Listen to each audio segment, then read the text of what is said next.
and welcome to this week's Top Rank Marketing Online Video News Roundup. I am Joshua Nite. And I am Ashley Zeckman, filling in. Well, sorry, Tiffany's not here. She's gone. Hey Siri, I'll do my best. Where's Tiffany? Not here. Siri? Siri's probably busy with somebody else, helping somebody else out right now. You can never rely on her to be there because she has to be in everybody's phone. It's like she's like Santa Claus. She's busy. That's what I'm saying.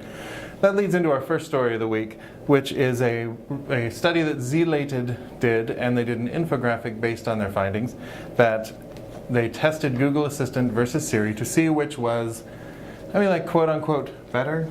It's kind of a subjective thing, but they had a number of categories that they checked out. So here's what they found. They found that Google is better at remembering the things that you tell it. So if you were to say, hey Google, my favorite color is blue, and then later ask it, what's my favorite color? It would say blue. Could I ask it to remember people's birthdays for me? It probably could, yeah. I'm real bad at that. Siri, if you said, make a note of this, it would remember, but otherwise you would say, what's my favorite color? And it would Google what's my favorite color, and probably return the theme song for In Living Color, which would be kind of great, because who doesn't want to hear that? They did find, though, that Siri is better at app integration. So if you ask Siri to send a tweet and then give it the text, it can do it. Google just performs a search on it, so a little bit of a divide there. They said that Google Assistant has a better personality based on its ability to tell jokes and riddles and recite poetry, actually, was one of the things. I think that's subjective. I like a little more of the clipped business-like demeanor that Siri has. I don't need a friend, I need somebody to answer my queries. In a delightful British accent. Yeah, everybody has the British accent, I found. I guess the American and the Australian are just a little too laid back, but you get that, oh, look that up for you, sir. It's like, oh, it's good. It makes me feel like Batman for just a second. Overall, so they said Google seems to be more advanced with its integrations. What I liked, though, is they also asked both of the apps which is the better one. Google Assistant said, Siri is the best Siri. I try to be the best Google Assistant, which is heartwarming. Siri, in what I think is the attitude of any Apple owner anywhere, myself included, said, I don't think I can answer that. It's like comparing apples to not apples. So who says Siri has no personality? Because that's adorably sassy, I think. I like it. So for marketers, I think this means that these apps are going to be moving beyond just voice search into, they're actually interfacing with the web on your behalf.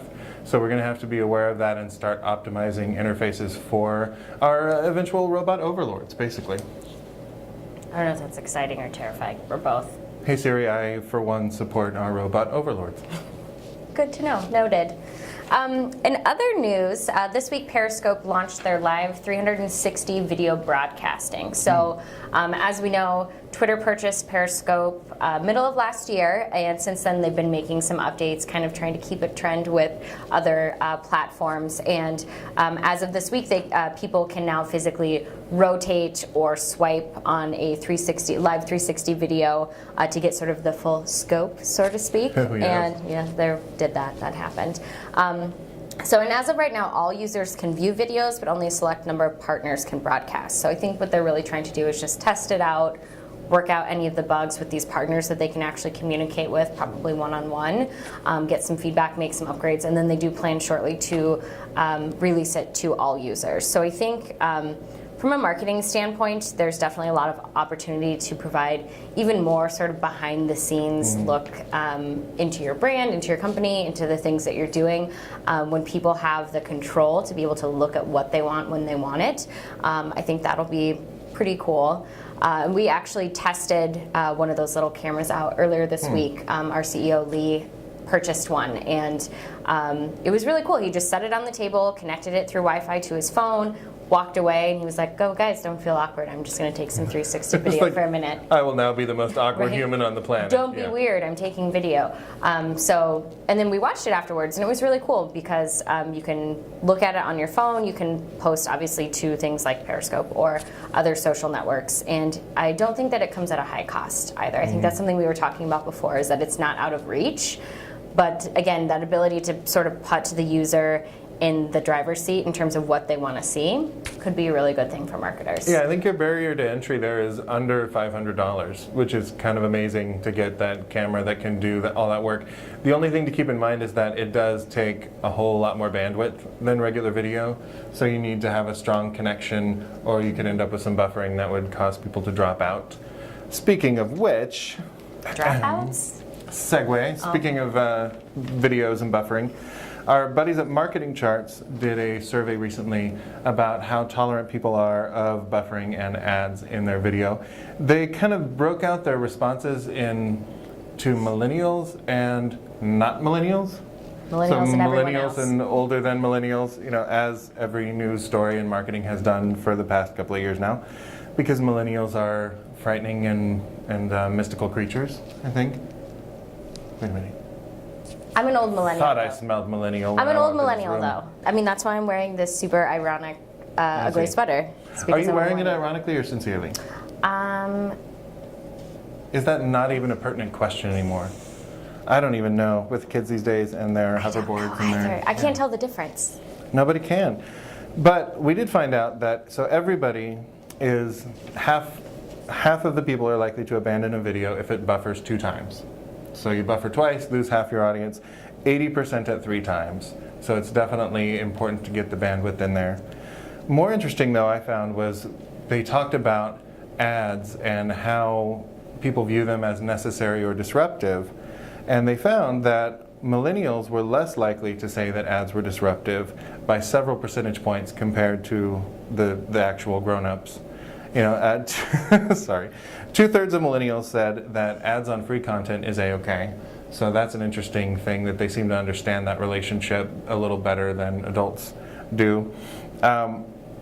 They also said, though, that ads are okay if they are interesting, that they cease to be disruptive if they're relevant. And I think that speaks a lot to our ability to personalize and target.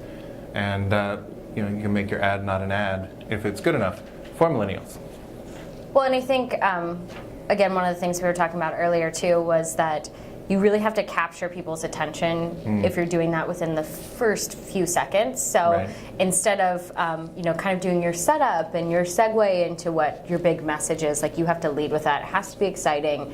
It has to be relevant. And for people to consider it content, not just an advertisement. So Yeah, you don't want to start with somebody standing saying, I'm going to juggle these 3 raccoons. Let's see what happens.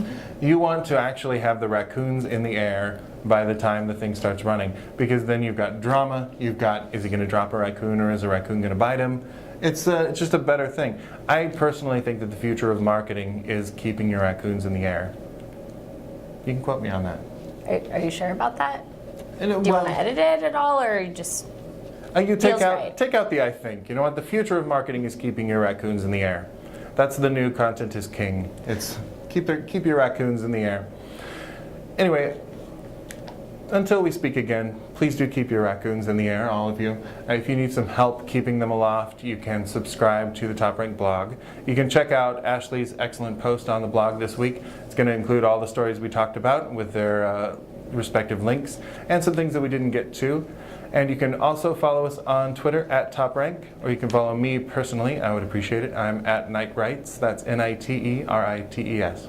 And I'm at a Zeckman. We'll see you next week. Thanks for tuning in.